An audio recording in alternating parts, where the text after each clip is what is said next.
Oh, hey everyone. My name is Mike, and this is The Bored Cyborg.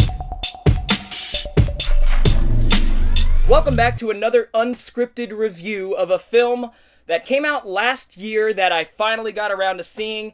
It's one I had been looking forward to for quite some time because I've heard some really good things about it, and it just seemed like my kind of movie. And that is Final Score, starring Bautista, or Dave Bautista, also starring Ray Stevenson and Pierce Brosnan. I'd love to know what you guys thought of Final Score, so feel free to leave that in the comments below. Now, the film is directed by an action director named Scott Mann. I don't think there's any relation to Michael Mann, but Scott Mann directed a film called The Tournament, I want to say in around 2009, and I did see that when it came out, and I liked it. I thought it was pretty good. It was way over the top.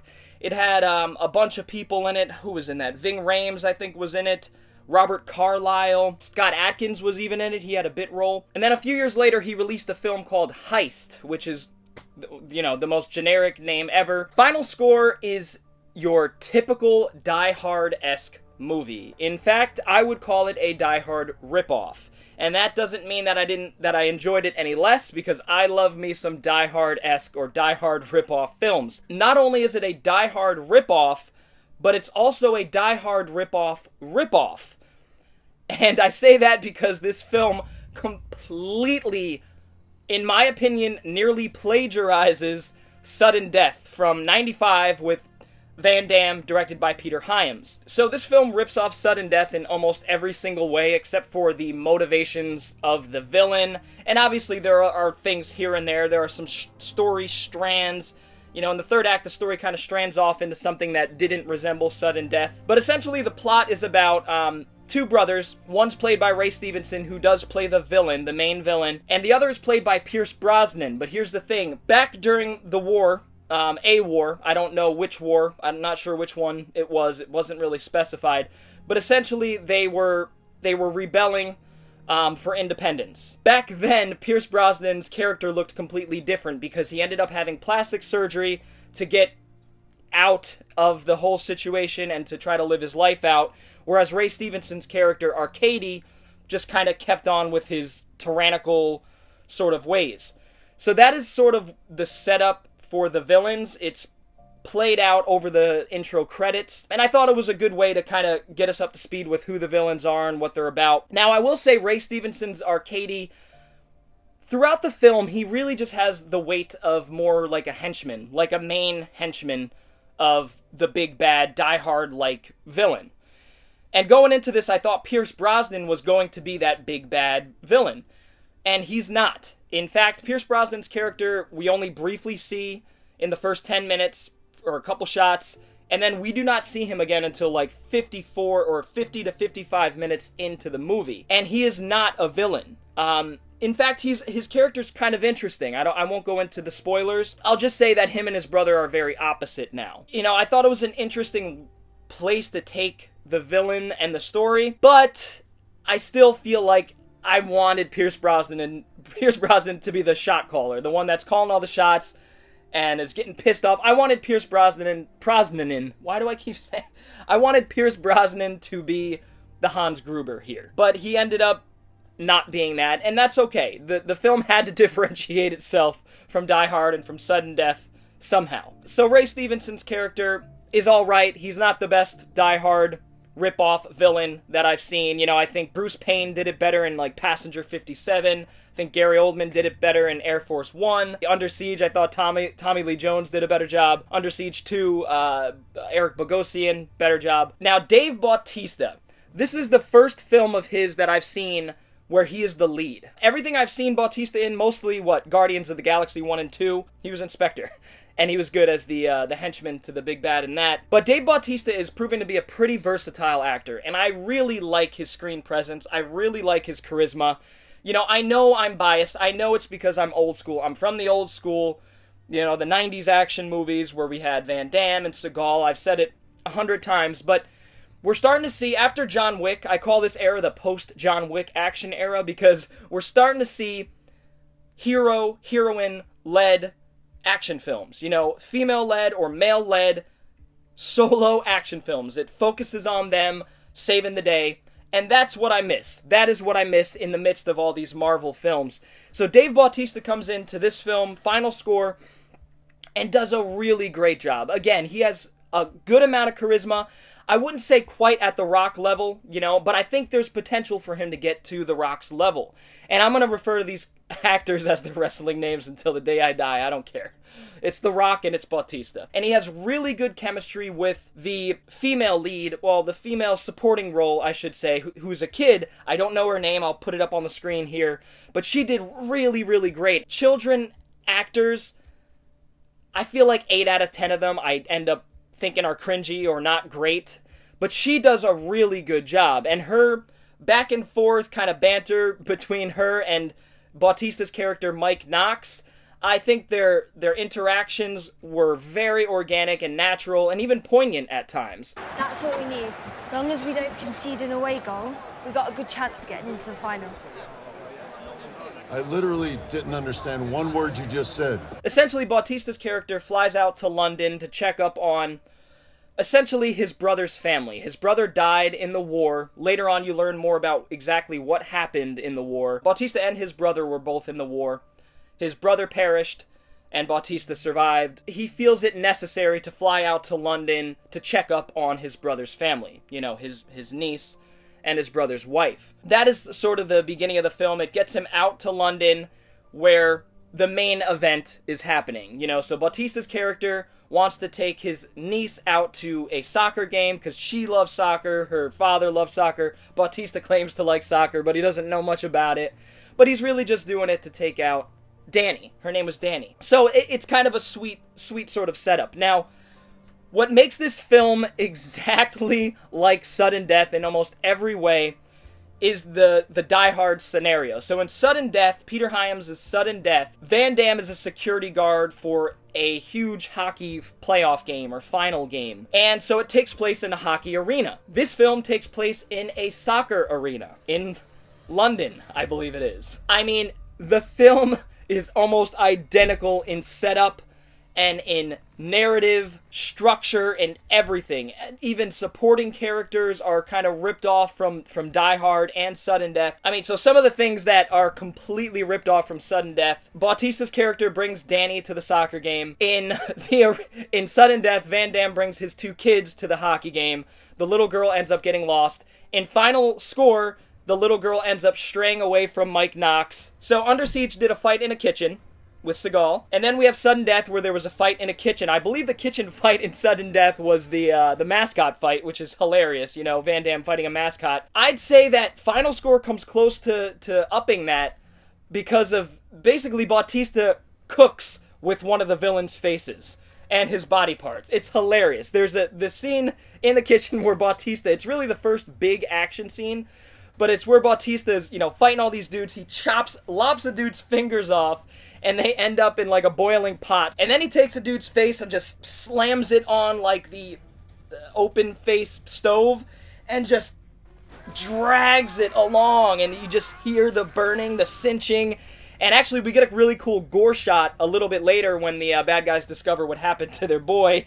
And his face is all burnt up and f***ed up, and it's pretty brutal. It actually made me wince. The finale is exactly Sudden Death. There's not in Sudden Death there was a good amount of flashing back and forth between what was going on in the hockey game, and a lot of the action in the hockey game kind of paralleled with the action. Final Score does a very similar thing. There's not as much soccer footage, and it doesn't really parallel the action as well. However, during the finale in the third act, well, not quite the finale, but during the third act, we do have a scene where things are getting heated in the soccer game, and it's sort of cutting back and forth between the action that's heating up as well with Bautista's character, and there's a magnificent motorcycle stunt jump that kind of aligns with a free kick in the soccer game, and it's really cool. You see the ball kind of arcing, and you see Bautista on a motorcycle arcing as well. Really, really cool moment. That it's just one of those like hell yeah moments where you're just like cheering at the screen, or at least I was. I don't know how Scott Mann or whoever wrote the film didn't get a call from someone saying, yo, this is a bit too close, you can't produce this. But oh well, I don't care. I guess the film could have been called Sudden Death 2 for all I give a shit.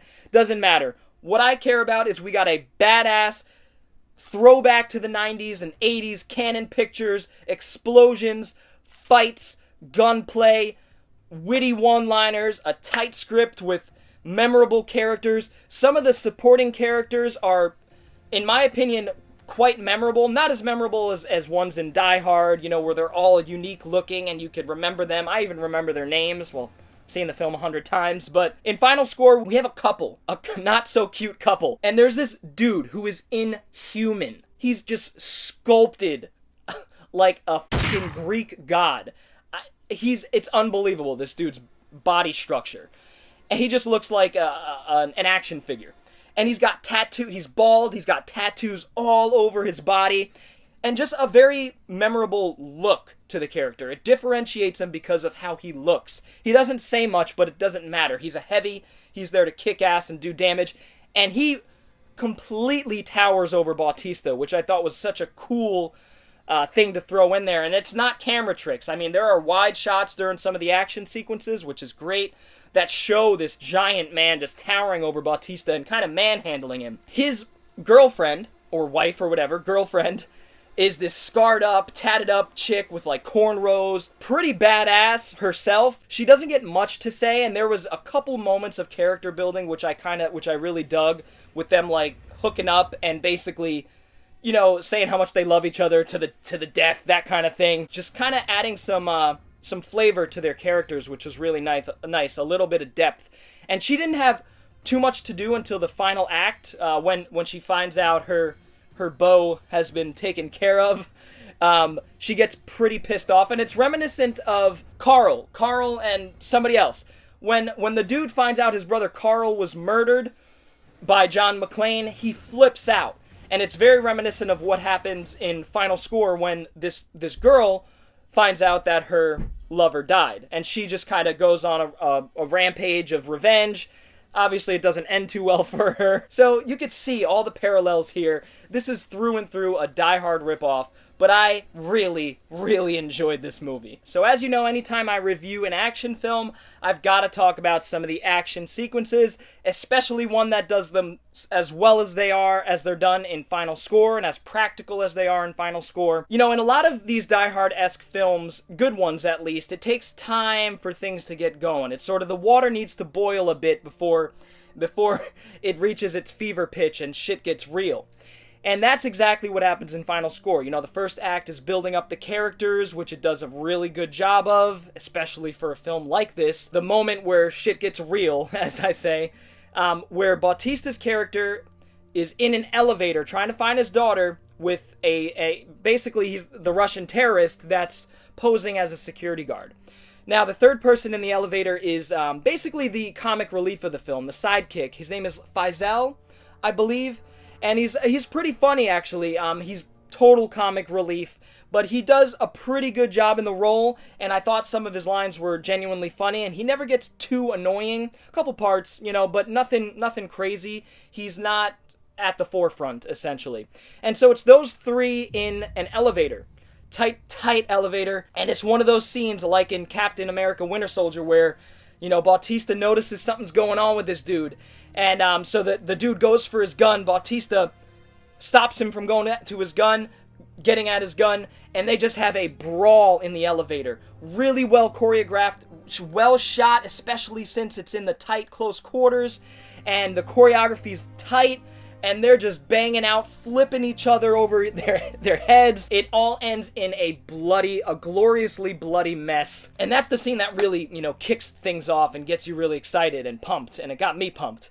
And so the next big one was the kitchen sequence, which, you know, I've already talked about, so I'm not going to go into detail there, but another really great scene where we even get a knife fight, which is pretty cool. It's like 30 seconds long. It's shot well. It's cut pretty well. I'll get into that in a second. The next sequence, the most memorable in my opinion of the entire film, is a motorcycle chase through the stadiums, not the field, but through the stadiums, like around the stadium. I don't know what they're called, hallways, whatever.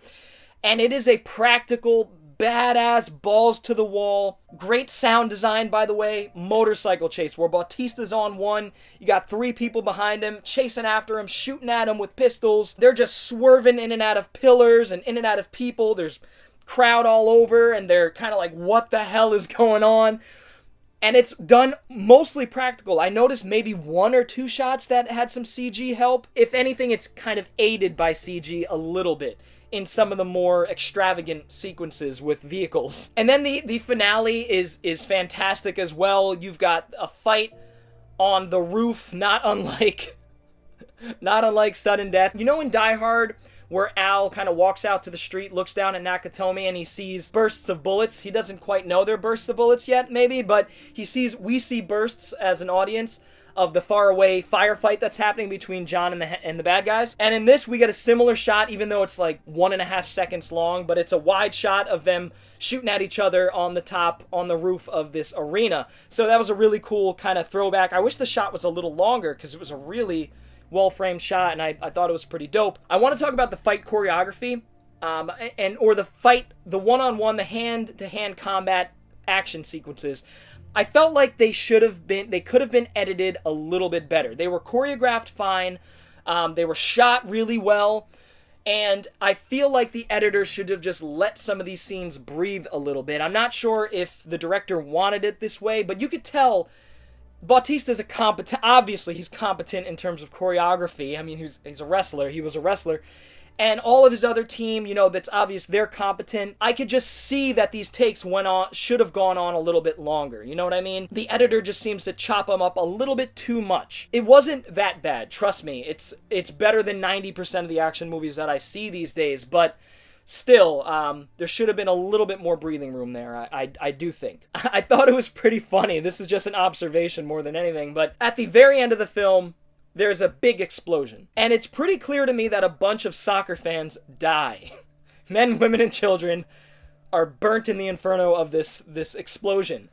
And about 3 to 5 minutes later, maybe even less, the story is wrapped up, and Bautista, his daughter Danny, and Faisal are kind of walking away as heroes, and they're talking, we've seen it before, and they're kind of walking away from the scene, the mayhem, and this really shitty motivational, uplifting hip-hop song starts playing, and I'm like, but what about like all the people that just perished in that explosion? Like, I just thought it was hilariously ironic that it was like this jolly, uplifting song, and like way too jolly for its own good, and all these people are like burning to a cinder in the background while the fire is putting itself out, and I just thought it was pretty funny. You'll know if this is the type of film that you'll enjoy. It is a die-hard ripoff through and through.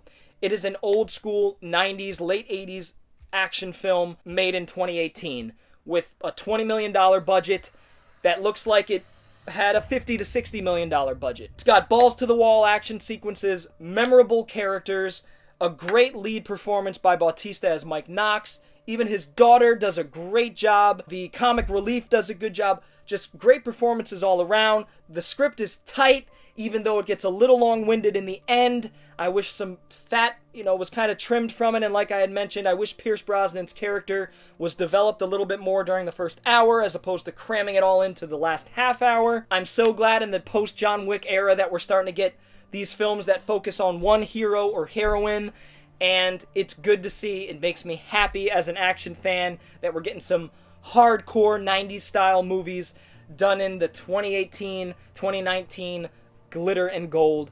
It's wonderful. Hopefully you enjoy Final Score. Check it out.